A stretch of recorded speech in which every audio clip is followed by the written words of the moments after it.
আর আমি তোমার better kidney বিক্রি করে দিব? বিয়াদব কোথাকারে। আসলে ওইসব কিছু নয়।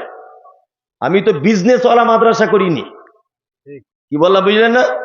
যারা মাদ্রাসা করে বিজনেস করছে, এতিমদের নামে ফর্ম জমা দিয়ে অন্য জায়গা থেকে টাকা আনছে, অথচ এরকম রিপোর্ট আমাদের কাছে জ্বলন্ত প্রমাণ আছে। যারা এই রিপোর্ট গুলো ছড়াচ্ছে তার মাদ্রাসাতে এতিম কোন মেয়েকে বা এতিম কাউকে ভর্তি করার জন্য এসেছে, ভর্তি ফি এত চেয়েছে, বোর্ডিং চার্জ এত চেয়েছে, ওই মেয়েটাকে আবার ঘুরিয়ে দিয়ে খারিগোপালপুর মহিলা মাদ্রাসাতে ফ্রিতে ভর্তি করানো হয়েছে। সব রিপোর্ট আমাদের কাছে আছে। আরো গাধা এলাকাতে করছে যে মমতাজুল কিডনি বিক্রি করে দিবে। কেন, আমার কি কিডনি শর্ট পড়ে গেছে? বদমাইশি জায়গা পায় না। এসব ভ্রান্ত কথা থেকে দূরে থাকবেন। কি পরিবেশে কেমন ভাবে রেখেছি, সাহেবুদ্দিন সাহেবকে জিজ্ঞেস করবেন, মঞ্জুরকে জিজ্ঞেস করবেন। রাত দিন এক করে দিচ্ছি যাতে আপনাদের বাচ্চাগুলোর কোনো অসুবিধা না হয়। যারা বাচ্চা পাঠিয়েছেন, আপনার বাচ্চা বাড়ি এলে তার শরীরের কালার দেখলে বুঝতে পারবেন পরিবর্তন হয়েছে কিনা। আপনার বেটার শরীরের চামড়ার গ্লেজ দেখলে বলে দিবে যে ওখানে পড়ে আমার বেটা ওখানে থেকে পরিবর্তন হয়েছে কিনা। আর ভুল মানুষকে বার্তা দিচ্ছে কিডনি বিক্রি করে দিবে। বিয়াদব কোথাকারে। আসলে এসব মানুষের মনে হিংসায় জর্জরিত, এছাড়া আর কিছু নয়। জীবনে কামিয়াবি হবে না। যেই এই কাজ করছে, অন্যায় কাজ করছেন, আপনি তওবা করে ফেরত আসুন। মিথ্যা কথা লটাবেন না। এরা দুজনে যায় এই কারণে যে এরা দুজন আমার মাদ্রাসাটা চেনে, আমার বাড়িটা চেনে, ওই জন্য যায়। এমনও গেছে যে আমি 10টা ছেলে যাবে বলেছে, তাদের গাড়ি ভাড়া পর্যন্ত দিয়ে আমি এখান থেকে নিয়ে গেছি। মঞ্জুর তো সাক্ষী আছে এখনো পর্যন্ত। সারা বাংলা জুড়ে যা কিছু জলসাপাতি করে যা টাকা পয়সা পাচ্ছি সব দুটো মাদ্রাসাতে দিয়ে আমি নিজে ভিখারি বেনে গেছি। এখন এরকম অবস্থা। এসব কথা বলি না, তবুও বলছি।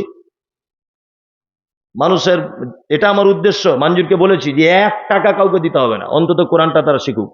আমার উদ্দেশ্য যে কোরআনটা শিখুক অন্তত পক্ষে। আমি তো কিছু কিয়ামতের মাঠে নাকি পাবো। আলেম ওলামারা কোনোদিন পয়সার চিন্তা করে না।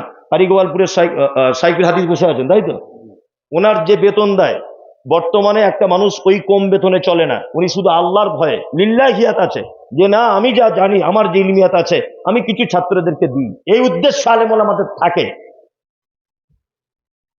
আমাদের উদ্দেশ্য আছে। মাদ্রাসা করার কি উদ্দেশ্য?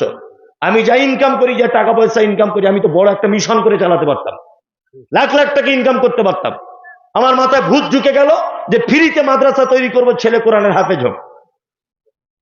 অথচ আমি মানুষের কাছে ভিক্ষা করছি দিল্লি বোম্বাই মাদ্রাসার জন্য। আমি তো মিশন করলে লাখ লাখ টাকা ইনকাম হতো।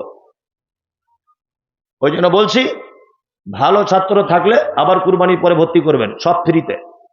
আপনার ছেলেগুলো জিজ্ঞাসা করে দেখবেন, যদি মিথ্যা কথা হয় আপনার ছেলেকে ফোন করবেন। সকালবেলাতে চা বিস্কুট দিই, আবার সকাল 7টার সময়তে দামি দামি ক্যাডবেরি বিস্কুটের প্যাকেট আপনার ছেলেকে জিজ্ঞেস করুন ফোন করে, ফ্রিতে।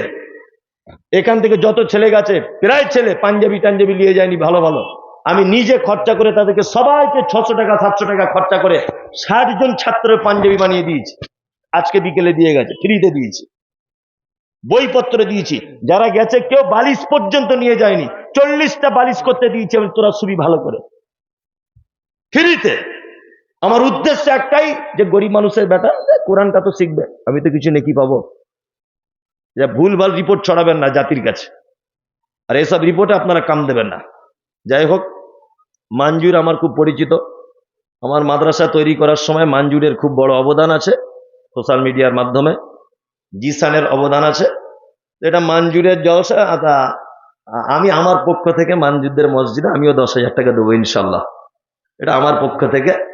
মঞ্জুর আমার মাদ্রাসায় দেয়, এরা সবাই, ওই জন্য আমি ওর মসজিদের জন্য আমিও 10,000 টাকা দিব ইনশাল্লাহ। এটা আমার পক্ষ থেকে। আমার জন্য একটু দোয়া করবেন সবাই, যাতে আল্লাহ আমার হায়াত মানে শরীর সুস্থতা দান করে। সকলের জন্য দোয়া থাকলো। যে যা পারবেন দিয়ে দেন 2-1 মিনিটের মধ্যে। মজলিস ভাঙা দোয়া বলে দিস নাকি? হ্যাঁ। কমিটি কারা আছো তোমরা? কমিটি 1 টাকাও দেয়নি কমিটি? কমিটি কারা আছে? কমিটিতে কারা আছে? আর কেউ নাই কমিটি?